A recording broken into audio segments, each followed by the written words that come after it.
ଜଗନ୍ନାଥ ଦର୍ଶକ ବନ୍ଧୁ ଦେଖନ୍ତୁ ଆମର ଯେଉଁ ସୁଭଦ୍ରା ଯୋଜନାର 1 ଟଙ୍କା ମେସେଜ ପ୍ରାୟ ମା ଭଉଣୀମାନଙ୍କୁ ଆସିଥିଲା, କିନ୍ତୁ ବର୍ତ୍ତମାନ ପର୍ଯ୍ୟନ୍ତ 4,999 ଟଙ୍କା ଆଉ ଆସିନାହିଁ।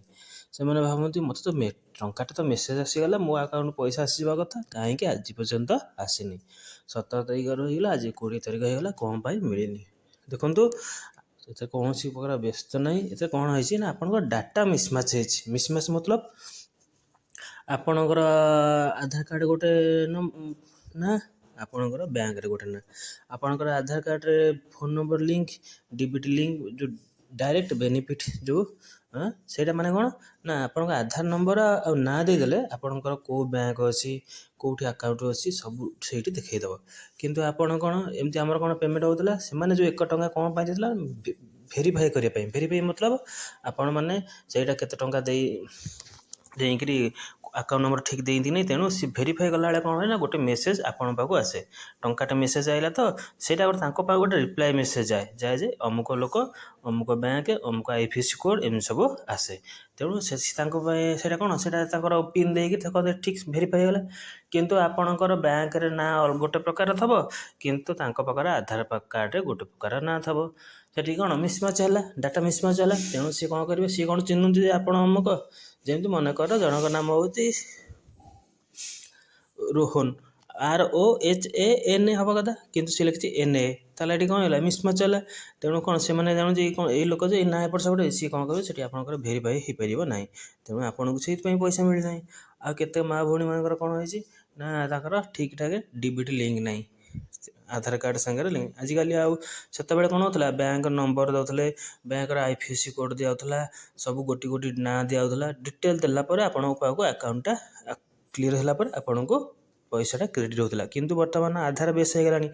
ଆଧାରରେ ଆପଣଙ୍କର ଯେଉଁ ଫୋନ୍ ନମ୍ବର, ଯେଉଁ ଆକାଉଣ୍ଟ ନମ୍ବର ଆକ୍ଟିଭ୍ ଥିବ, ସେଇ ନମ୍ବରଟା ଆପଣଙ୍କୁ କ'ଣ ଆସିବ ପଇସା। ତେଣୁ ଆପଣଙ୍କର ମନେକର କାନାଡ଼ା ବ୍ୟାଙ୍କରେ ଆକାଉଣ୍ଟ ଅଛି, କିନ୍ତୁ ଆପଣଙ୍କର ମ୍ୟାପିଂ ହେଇଛି ବା ଡିବିଟି ଲିଙ୍କ ଅଛି କେଉଁଥିରେ ନା SBI ବ୍ୟାଙ୍କ, ତାହେଲେ ପଇସାଟା କେଉଁଠିକି ଯିବ ନା SBI ବ୍ୟାଙ୍କକୁ ଯିବ। ତେଣୁ ଏଥିରେ କ'ଣ ହେଲା ନା, ଆପଣଙ୍କର କ'ଣ ଆକାଉଣ୍ଟ ନମ୍ବର ଏପଟ ସେପଟ ହେଇଗଲା। ତେଣୁ ଆପଣଙ୍କୁ କ'ଣ ସେ ଭେରିଫାଇ କରିପାରିଲେ ନାହିଁ, ତେଣୁ ଆପଣଙ୍କୁ ମିଳେନି। ଯେଉଁ 2,000 ମହିଳାମାନଙ୍କର ଫର୍ମ ରିଜେକ୍ଟ ହୋଇଛି, ସେମାନଙ୍କର ଏହି କାରଣ ଯୋଗୁଁ ହେଇଛି, ଆମର ଉପମୁଖ୍ୟମନ୍ତ୍ରୀ ପ୍ରତିଭା ପରିଡ଼ା କହିଛନ୍ତି। ତେଣୁ ଆପଣମାନେ କୌଣସି ବ୍ୟସ୍ତ ନ ହୋଇକରି ଅପେକ୍ଷା କରନ୍ତୁ। ଯଦି ଆପଣଙ୍କୁ ଆଉ ଥରେ ମେସେଜ୍ ଆସିବ, ଆପଣ ଆଉ ଥରେ ଡାଟା ନେଇଦେବେ। ଆପଣ ବ୍ୟାଙ୍କ ଲିଙ୍କ କରିକିରି, ଆଧାର କାର୍ଡ଼ ଲିଙ୍କ କରିକିରି, ଫୋନ୍ ନମ୍ବର ସବୁ କରିକିରି ଆପଣ ଯାଇକି ଆଉ ଥରେ କ'ଣ ଜନସେବା କେନ୍ଦ୍ର ଯାଇକି ଆପଣଙ୍କୁ ଆଉ ଥରେ ଆପ୍ଲାଏ କରିବାକୁ ପଡ଼ିପାରେ। କିଛି ଏପର୍ଯ୍ୟନ୍ତ ସୂଚନା ଆସିନି, କିନ୍ତୁ ସେୟା ହେଇପାରେ। ତେଣୁ ଆପଣମାନେ ବ୍ୟସ୍ତ ହୁଅନ୍ତୁନି।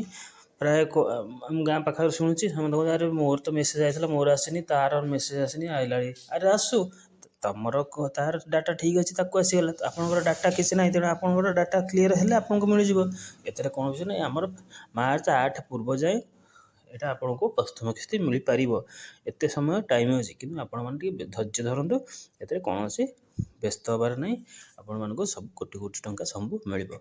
ଶେଷ ହିତାଧିକାର ଯୋଗ୍ୟ ହିତାଧିକାର ପର୍ଯ୍ୟନ୍ତ ମିଳିବ। କିନ୍ତୁ ଆପଣମାନେ ବ୍ୟସ୍ତ ହେଇଯାନ୍ତି, ତାର ଆସିଗଲା ମୋର ଆସିନି, ଆସିବ ତ ବ୍ୟସ୍ତ ହେବାର ନାହିଁ, ଟିକେ ଧୈର୍ଯ୍ୟ ଧରନ୍ତୁ।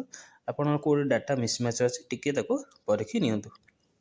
ଯଦି କୌଣସି ପ୍ରକାର ଭୁଲ ଅଛି, ତାକୁ ସଂଶୋଧନ କରି ଆପଣ ଫେଣି ଥରେ ଯାଇକି ଜନସେବା କେନ୍ଦ୍ରରେ କୁହନ୍ତୁ, ମୋର ଯାଇକିରି ଠିକ୍ କରିଦିଅ ଟିକେ।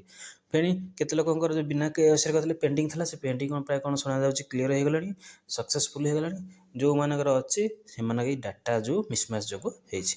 ତେଣୁ ଆପଣମାନେ କୌଣସି ବ୍ୟସ୍ତ ନ ହୋଇ ଆପଣଙ୍କର ଆକାଉଣ୍ଟ ନମ୍ବର, ଫୋନ୍ ନମ୍ବର, ଆଧାର ସାଙ୍ଗରେ ଲିଙ୍କ କରିଦିଅନ୍ତୁ, ଡିବିଟି କରିଦିଅନ୍ତୁ। କରିସାରିଲା ପରେ ଆପଣଙ୍କୁ ପଇସାଟା ସାଙ୍ଗେ ସାଙ୍ଗେ ମିଳିଯିବ। ତେଣୁ ଏଥିରେ କୌଣସି ବ୍ୟସ୍ତ ହେବାର ନାହିଁ।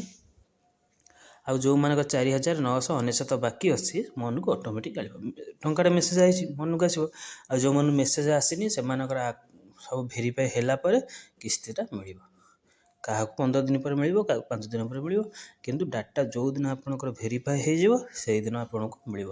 ଏଥିରେ କୌଣସି ଆଉ ଡେଟ୍ ନାହିଁ, କିନ୍ତୁ ଆଜି ମିଳିବ, କାଲି ମିଳିବ, ଏମିତି ନାହିଁ। ଆପଣଙ୍କର ଭେରିଫାଇ ହେଇସାରିଲେ ସାଙ୍ଗେ ସାଙ୍ଗେ ମିଳିଯିବ। ଏଥିରେ କୌଣସି ପ୍ରକାର ଅସୁବିଧା ନାହିଁ। ତେଣୁ ଆପଣମାନେ ଟିକେ ଧୈର୍ଯ୍ୟର ସହ ଅପେକ୍ଷା କରନ୍ତୁ।